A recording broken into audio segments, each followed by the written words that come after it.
Halo semua, kembali lagi di KVFA Institute. Nah, kali ini kita masih dalam mata kuliah kritik sastra, dan pembahasan kita kali ini adalah sebuah tinjauan formalisme dan strukturalisme. Jadi tinjauan formalisme atau strukturalisme ini salah satu bagian dari pendekatan dalam kritik sastra. Nah, kita mulai dulu dari catatan singkat sejarahnya terkait dengan formalisme dan strukturalisme. Jadi untuk formalisme sendiri itu lahir di Rusia, terus kemudian aliran ini akibat munculnya gerakan avant-garde antara 1919 sampai 1915 di Italia dan Rusia, atau gerakan ini juga lebih populer dengan gerakan futurisme. Nah, tinjauan ini atau pendekatan ini itu dipelopori oleh Shklovsky, Roman Jakobson, Shklovsky, dan Eigenbaum. Nah, mereka adalah mereka adalah pelopor-pelopor dalam pendekatan ini. Lalu kaum formalis sendiri menekankan bahwa sifat kesusastraan itu muncul akibat penyusunan bahan yang awalnya bersifat netral yang disusun oleh pengarang itu, lalu diubah menjadi teks dengan pembiasan yang menghilangkan otomatisasi untuk pemahaman atau untuk dipahami pembaca. Jadi proses ini membuat pembaca tidak secara langsung memahami teks tanpa melakukan penafsiran. Bisa dikatakan secara sederhana, kaum formalis ini menganggap bahwa sebuah karya itu hasil dari si pengarang itu membuat sebuah teks itu tidak serta-merta menuliskan secara literal, tapi menggunakan bahasa-bahasa atau cara-cara yang lebih outstanding, lebih metaforis, sehingga untuk memahaminya itu perlu proses penafsiran yang mendalam. Maka dari itu tidak heran jika dalam sebuah karya sastra itu, bukan dalam sebuah karya sastra ya, tapi dalam satu karya sastra itu punya banyak pemahaman.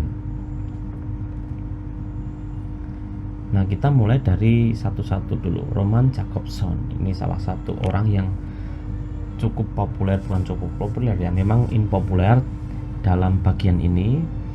Jadi bagi Roman Jakobson itu teori puitika dan sastra menjadi aspek tidak terpisahkan dengan bahasa. Ungkapan memiliki fungsi referensial, itu yang mengacu pada konteks.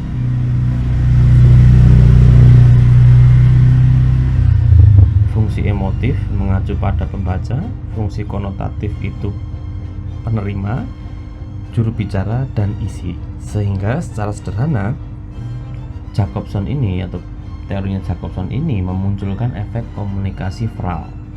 Nah, itu di sisi kanan bisa kalian lihat ilustrasinya dari pemberi pesan ke penerima pesan. Itu pemberi pesan itu si pengarang, penerima pesan itu pembaca. Jadi dari pengarang ke pembaca itu ada proses konteks pesan dan kode pesan. Konteks itu yang perlu pemahaman atau perlu interpretasi, sedangkan kode itu bisa terwujudkan dari penggunaan diksi-diksi yang dipakai dalam pembuatan suatu karya. Lalu yang kedua itu Mikhail Bakhtin, itu salah satu juga yang populer di bidang ini. Bagi Bakhtin itu manusia memahami dirinya melalui orang lain. Kemudian pendapatnya dia juga bahwa analisis novel itu tidak hanya dipahami dan dicermati sebagai suatu bentuk interaksi dengan bahasa, namun menjadi tempat dialog atau perpindahan ideologi. Jadi maksudnya dalam suatu proses atau dalam suatu karya sastra itu tidak hanya serta-merta menceritakan penokohan yang ada dalam karya tersebut, tapi ada proses perpindahan ideologi dari seorang pengarang ke pembaca. Nah, Bakhtin ini adalah tokoh yang menyatukan aliran formalisme dengan aliran Marxis dengan konsep dialogis dalam memandang bahasa dan sastra atau budaya. Nah, Bakhtin juga memperkenalkan dua metode dalam memandang dialogis ini, yaitu heteroglossia dan carnivales.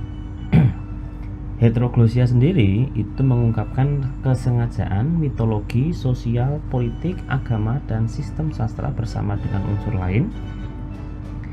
Lalu Carnivales ini menjelaskan wujud pada karya seperti canda tawa tidak hanya parodi semata, tetapi terdapat ideologi, ironis, bahkan satir, dan juga memiliki ambivalensi.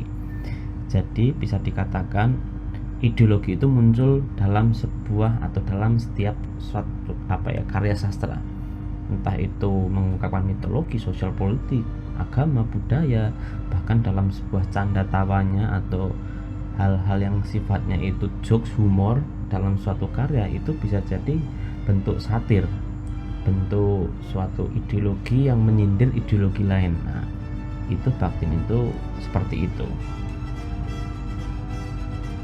Nah, lalu dalam konsep atau pemahaman strukturalisme ini, yang kita kenal strukturalisme itu lahir dari Ferdinand de Saussure ya, yang terkenalnya itu.